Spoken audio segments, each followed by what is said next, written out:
Okay then, viewers, last one from me for the day, this. And this will be probably a big one. This will get more views than any others I've had just because of the title that you've already read. Oasis v Blur. Do you remember them? Was it the 90s? I think it was the 90s. They hated one another. They were calling one another Southerners, Northerners. 2 singles came out at the same time. The bookies were taking fortunes as to who would get to number 1.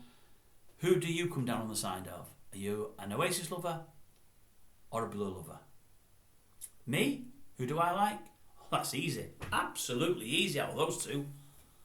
Pulp. Pulp. Pulp. And not that I'm a lover of Pulp, but I absolutely love Jarvis Cocker.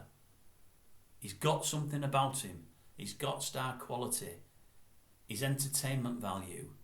And he's something of a genius. Lyrically, he's fantastic. And he looks nothing like a pop or rock star.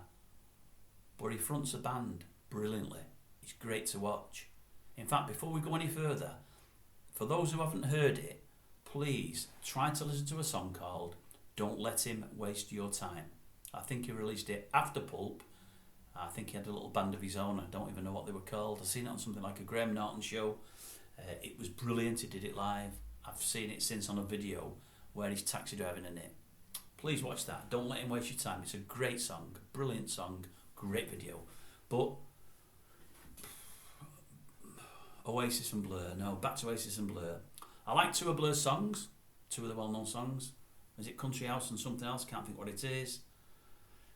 I must admit there was a time when I didn't mind a couple of the Oasis songs. I didn't mind.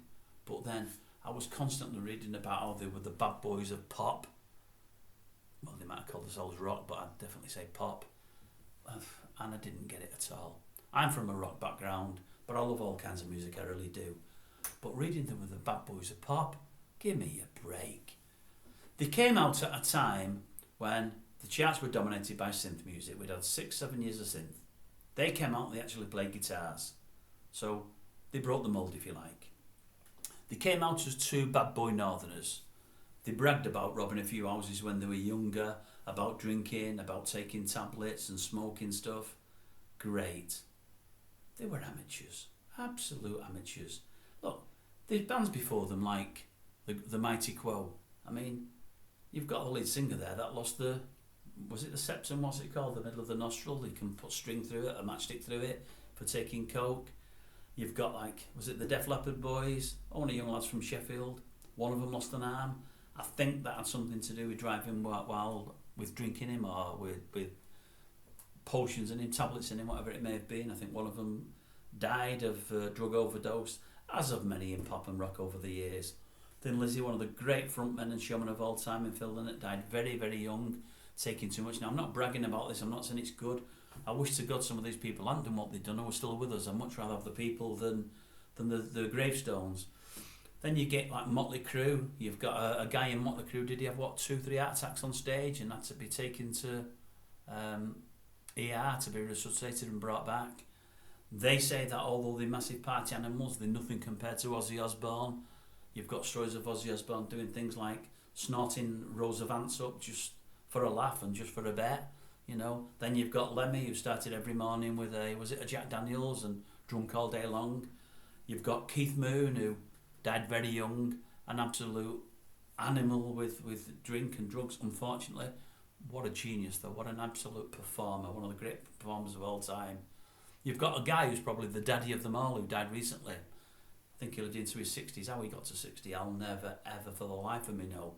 None of you will know him, but check him out. Have a look in the press and on the internet about him. A guy called Pete Way. I mean, he had his own side band called Wasted. Good grief. For the last 20 years of his life, I think he was playing whilst wasted. I've seen him on stage before. And I've thought to myself, how's he even stood up? Never mind how's he playing his bass guitar. He looked absolutely gone for the last 20 years of his life. And I'm not knocking him, I'm really not. He was in a fantastic rock band called UFO, but how he was getting on stage was beyond me. I just don't know how he did it. But no. Oasis are just playing at it. They're not the bad boys of rock. For me, the problem with Oasis is this. You've got a singer who can't sing. Yes, loads will disagree, but I don't know how. and he just puts his hand behind his back and stands there and shrieks into his mic. You've got a guitarist who can't play his guitar. Yes, he's wrote a couple of decent pop songs, but he can't play his guitar. I say to people that tell me they're great, well, I'll tell you what, let me pick any rock band that I like, and what we'll do is we'll get the guitarist from the rock band, and we'll get him to meet Old Noel, and the guitarist from the rock band can have 5 minutes to learn all Noel's songs and play them in front of him, and you can give Noel 24 hours to play all the guitarist's songs, and he probably won't learn 3 or 4. You know, musically, they're not great.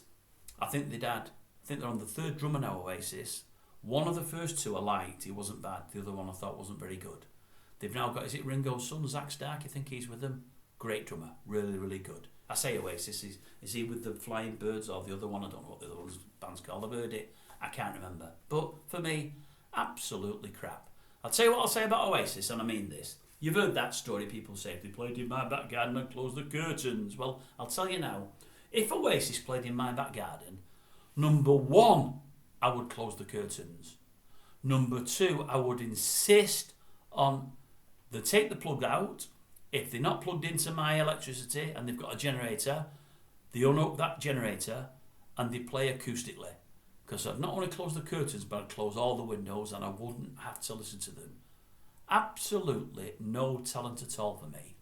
And the reason I've given this opinion is it comes on the back of a couple of days ago I've seen a couple of videos of Noel's, 2 10-15 minute videos, where he's pontificating about some great acts, and he did give some praise to some. I can't knock him there, but he's knocking acts, some of them that I'm thinking, I don't think they deserve that, and that's a bit harsh.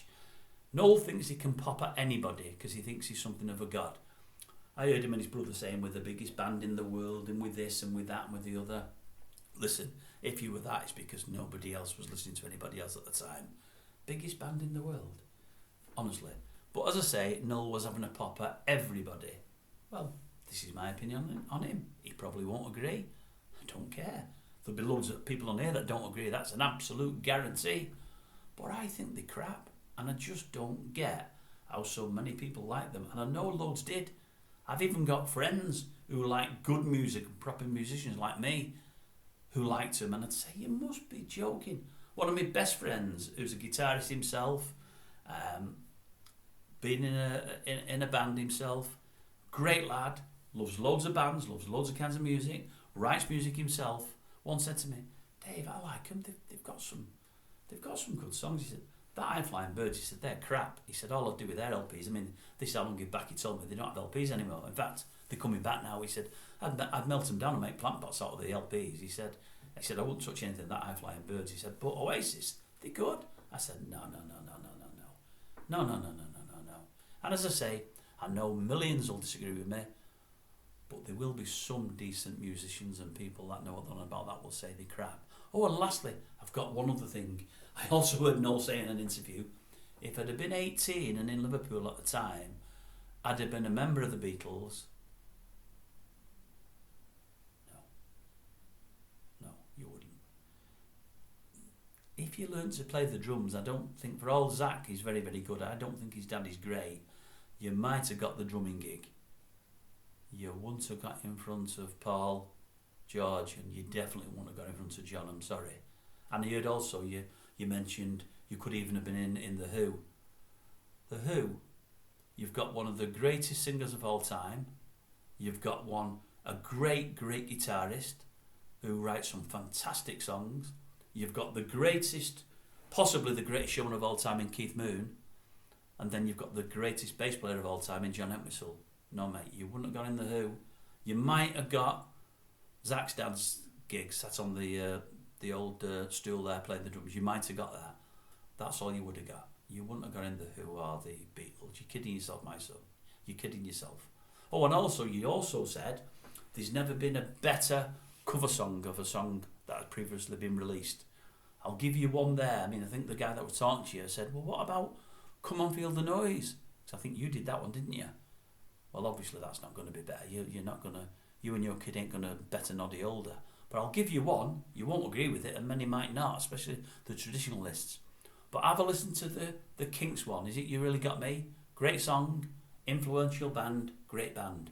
Go listen to the Van Halen version and tell me that the Kinks one's better.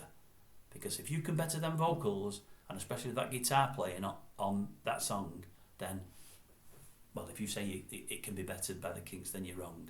That was a wonderful version of a wonderful song. It just notched it up about 4 levels. Anyway, that's it from me. Comments down below. I think there will be some this time. I think there'll be some viewers this time. But I also think most of you won't agree with me. But you know what? I don't care. As I say, it's my opinion. We're all allowed one. And I'm happy for you to have yours.